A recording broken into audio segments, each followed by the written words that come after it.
Hello, everyone. Welcome back to the AAS YouTube channel. This is part of the good stuff. This is the Sky and Telescope series. And I am very happy to have contributing editor for Sky and Telescope, Monica Bobra, with us today. Hey, Monica. Hi. Thank you so much for being willing to talk about your really lovely article. Thank you for having me. Oh, great. Let's see.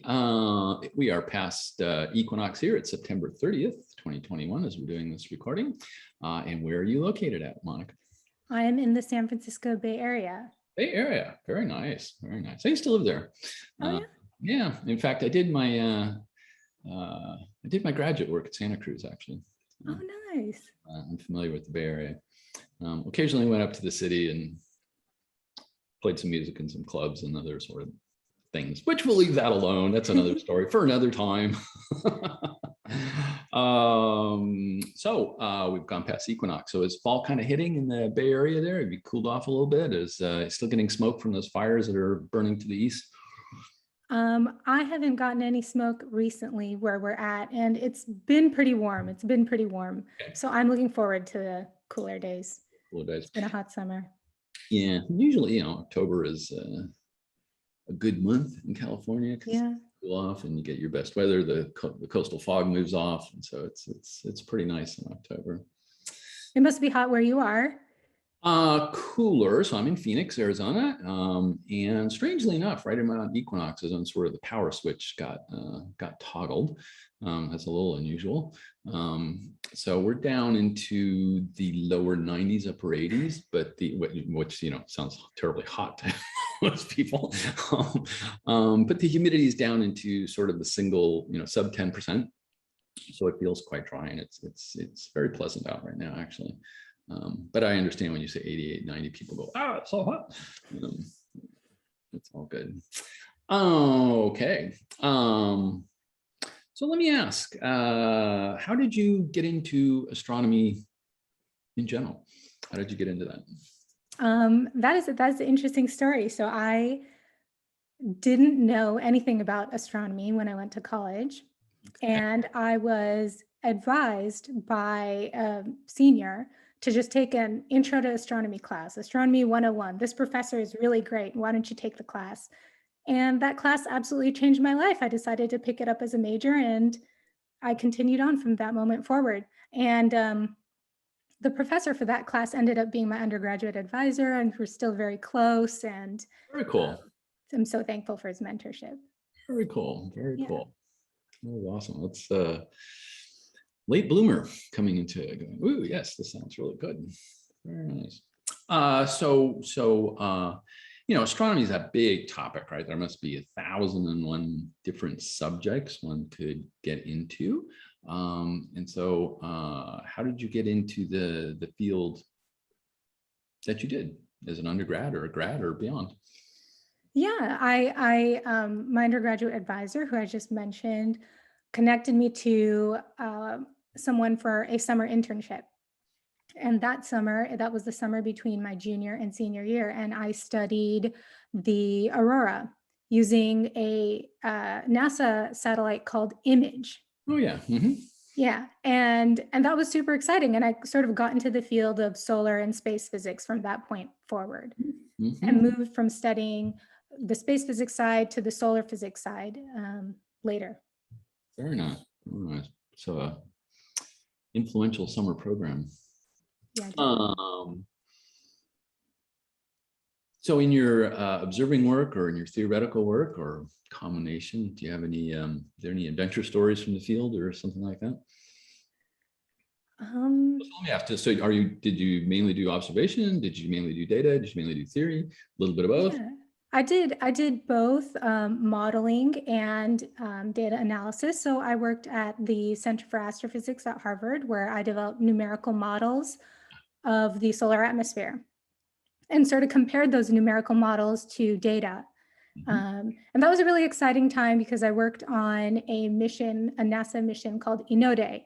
And I was able to be there when it launched, and just watching something that you actually worked on and touched launch was really an incredible moment that I will remember forever. Well, that is an awesome adventure story, right? Yeah, that Not many is. people get to touch things that actually go up and do science in the skies. That is Yeah. very, very cool. Do you happen to build instruments while you're at it? No, I just worked on that instrument while it was in its final stages, right before it was shipped off to be integrated into onto the spacecraft. And then later I worked at Stanford University and I did a bunch of data analysis. So I worked on a NASA mission called the Solar Dynamics Observatory, which is very cool because it takes about 1.5 TB of data a day. And it's been up for 11 years now. So you can imagine we're in the petabyte range. Yes. Yes. And I did a lot of research using machine learning techniques to analyze all these image data. And that was really fun. Nice. Nice. Awesome.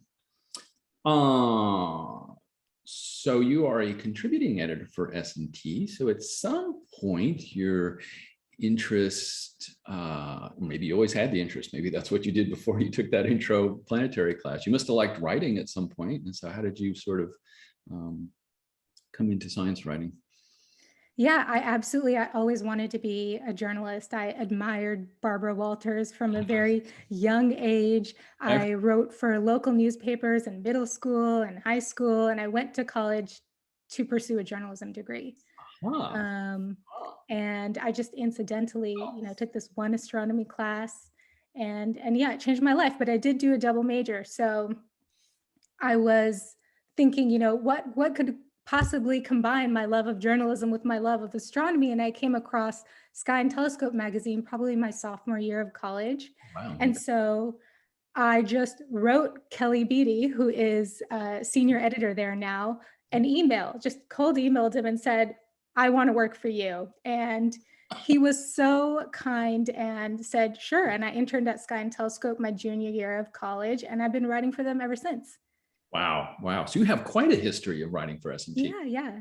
Wow, man. Yeah. So we have interviewed Kelly in this series, and we'll put a link to his video in the description below this one. So yeah, he's a lovely guy. Very cool. So okay, so long as we're going down that road, what was your very first Sky and Telescope article? Oh, I don't remember. I do not remember. I wrote a lot of news stories. So as you know, Sky and Telescope has news features and full-length science features. And I did a lot of news writing. So yeah, tiny little stories here and there. I can't really remember which one was my first one. Sorry. No, it's all fine. It's good. I just curious. So what that generally means is somebody has written A lot and B for a long time. That their very first small one is I can't quite remember. I should look it up. That's all good. So let's fast forward to the present, and we're going to cover at least your most recent published one, which is in the 80th anniversary issue, the November 2021 issue of Sky and Telescope. Yeah. Let's go ahead and share that. Here we go. And 80 years, where we're going to boldly go. Monica, take us away. Yeah. So this article explores the idea of sending a spacecraft into interstellar space. So I guess the question here is, what is interstellar space? How do you define that? And we can take a step back and look at the sun. And the sun is constantly emitting a solar wind full of particles and magnetic fields. And these magnetic fields stretch out and bump into the interstellar medium. And that boundary where the pressure from the solar wind equals the pressure from the interstellar medium defines sort of this magnetic bubble that the sun and the solar system lives in. And that bubble is called the heliosphere. Mm-hmm. So when we talk about sending a spacecraft into interstellar space, we're talking about exiting the heliosphere, exiting that magnetic bubble that we live in. And of course, the Voyager satellites have done that. Mm-hmm. Voyager 1 left the heliosphere in 2012, and Voyager 2 left in 2018. Mm-hmm. But of course, the Voyagers launched in 1977 and they're 44 years old. Yes. And we expect them to run out of power by about 2025. Okay. So the question is, could we send a spacecraft to interstellar space in our lifetime? Mm-hmm. And if so, what could we learn from going out there? Mm-hmm. And these are the two questions that the article explores. Nice. Nice. Yeah, and I think you have an award-winning illustration of the Voyagers and the heliopause. You want to take a look at that? Yeah, sure. Let's go ahead and do that. So we're going to stop the share here. I'm going to share this very awesome illustration. There you go. Crossing the edge of our solar system. Yeah, I'm really proud of this one because I had pitched to a science editor, Camille Carlisle, the idea of doing a sort of graphic illustration, data visualization. And they hadn't done something quite like this before, but they totally went with it. They said, sure, and completely supported my idea.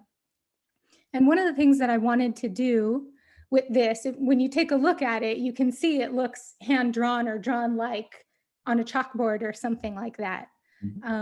And the reason I wanted to do that is because most artist illustrations that we see of astrophysical objects like black holes or exoplanets or the heliosphere are really detailed. They include a lot of texture, a lot of shading, dimension, and it kind of implies to the reader that all of this detail represents real scientific knowledge. Mm-hmm.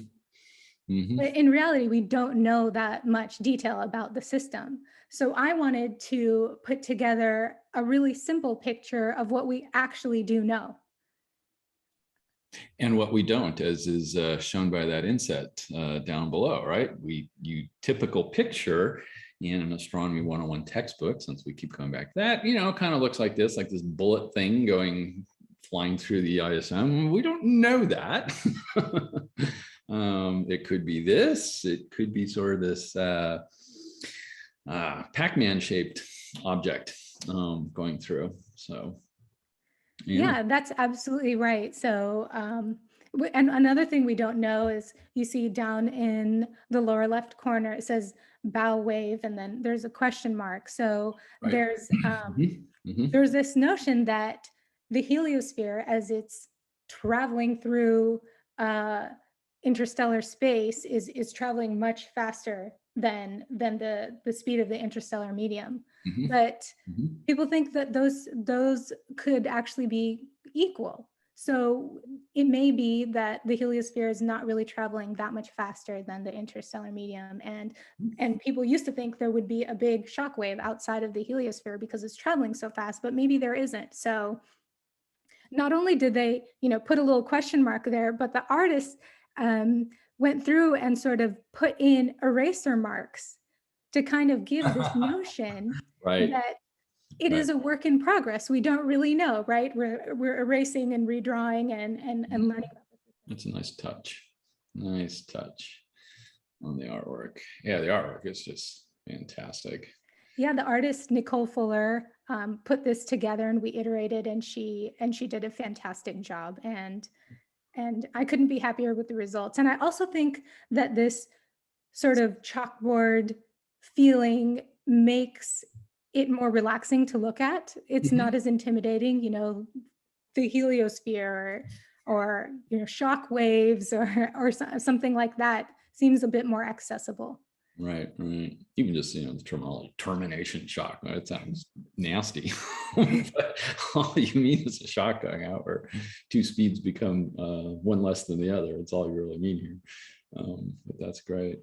Yeah, and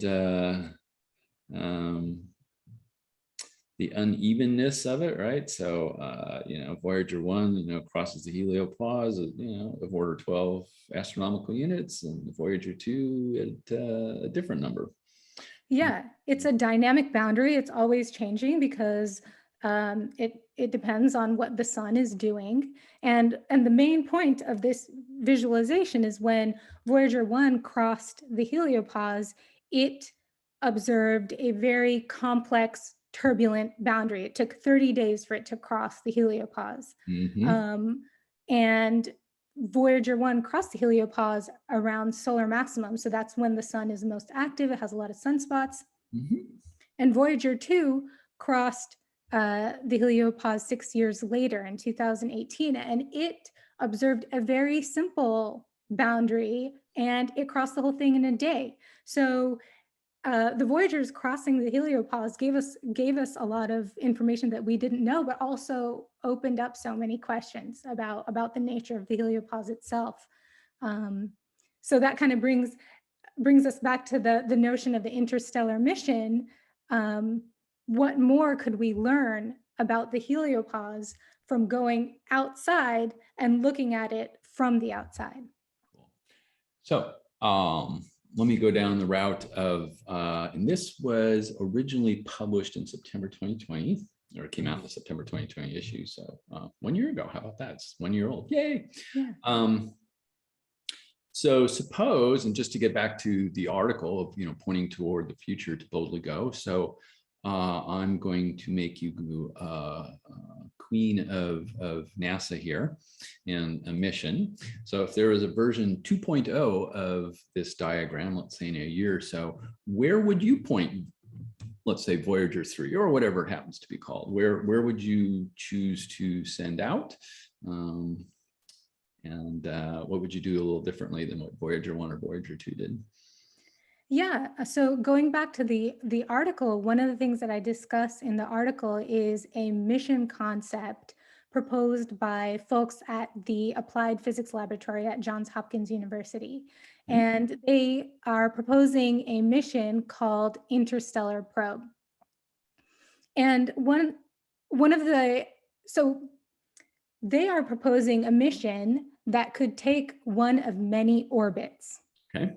And the science return that we get is defined by the orbit. So one orbit that they're proposing is to kind of fly interstellar probe along the flanks of the heliosphere. So you're kind of going along the boundary, and you can see how the boundary is changing dynamically over time from the inside, and then you exit. So it's not really just about that one point where you exit, but it's about looking at the boundary over time as you fly next to it. Surfing the boundary. Yes. Yeah. That would be awesome. That would be pretty cool. And there's other stuff. There's private enterprise for different purposes, but they'd have to, punch through the heliopause to get there, right? So like, what is it? Breakthrough. That's it. Breakthrough Starshot. Oh, here you go. Yeah. Here. The Breakthrough Initiative is privately funded, and they are proposing their own mission called Breakthrough Starshot, which is actually a fleet of tiny little micro satellites or just very, very small satellites. So that'd be really amazing in that they're claiming that it can go quite far in a short amount of time. But it will also not look like a traditional NASA or, a traditional spacecraft, in that it won't carry a suite of instruments. So you have pros and cons there, where you can go further, but you may not be able to take images. But with something that's a bit heavier, you can't go as far, but you might be able to take images or in situ data. Very nice. And of course, we have other examples of, we see other examples of this in other star systems. For example, up here in the image up top here, we got LL Orionis. Yeah, so here you see this, you see the star, the brightest point in the middle, and then you see this sort of curve outside in front of the star, the sort of a nose outside there. And that is called an astrosphere. So the star also has a magnetic field, just like the sun. And you see hydrogen piling up outside of the magnetic field, the magnetic bubble, the astrosphere. And we also suspect that we know that there is hydrogen piling up outside of the heliosphere, but we don't know exactly the nature of this hydrogen wall. And one of the benefits of going to interstellar space is that we could fly through this hydrogen wall and look at it and image it from interstellar space. And once we sort of characterize the hydrogen wall and hopefully characterize the shape of the heliosphere, we can then compare it to other stars and potentially identify stars with habitable solar systems. Great. Yes. Very cool. All right. All right. And this is a short, sweet, and very lovely article. Thank you. Thank you so much for A, writing it, for B, walking through your very lovely illustration there. And so this whole thing is, this article is, I get it, it's the 80th anniversary issue. We talked about the future of, some spacecraft that can explore heliopause and beyond a little bit more. So let me bring it back down. So why don't you give it a future look? Do you have, for example, future sky and telescope articles in the pipe? Yeah. For future sky and telescope articles, no, I don't have anything that I'm working on right now. As far as the future of an interstellar probe mission, I think that there are a couple of challenges. Obviously, there's the technical challenge of building a spacecraft that can withstand the journey, right? One of the orbits that Interstellar Probe Team is proposing is to use the sun as a gravitational slingshot. Okay. So that in one of their proposed orbits, they'd get as close as 3 solar radii away from the surface, which is a lot closer than the NASA Parker Solar Probe satellite. Right. Yeah. So it's risky and it's technically challenging, and that is a challenge. And also just putting together a team that will still have some continuity 30 or 40 years from now when we actually get to interstellar space. They're proposing launching sometime in the mid 2020s and getting there by the 2050s or 2060s. Yeah. So that's a technical challenge. And then they also have a political challenge of sort of convincing their peers that this mission is worth it. It's worth the time and the risk and the cost. And I guess the future will kind of include a debate on this topic, right? There are some scientists who will say, well, I'm not really sure about the cost. Is it going to take money away from other missions? And then there are other scientists who will say, the Interstellar Probe Team would say, this is really exciting and new. We've never, sent something to interstellar space so fast. We've never sent these modern instruments into interstellar space, and it will be really invigorating for the field. So I think the future will include a bit of policy, figuring out whether or not this is the direction that we want to go scientifically. Right. And then in the big scheme of things, right, we're talking a couple $1 trillion economy. And so you're spending less than 1% right on exploring around. So yes, there's lots of issues, but 1% to explore your neighborhood seems like a pretty good deal to me.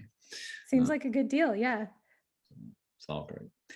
Cool. Monica, I want to thank you once again for sharing your time and your article and everything. Yeah, thank you for having me. Yeah, thank you. And that'll do for today. And I hope this made your astronomy day just a little bit better. And we'll see you on the next one, everyone. Bye-bye.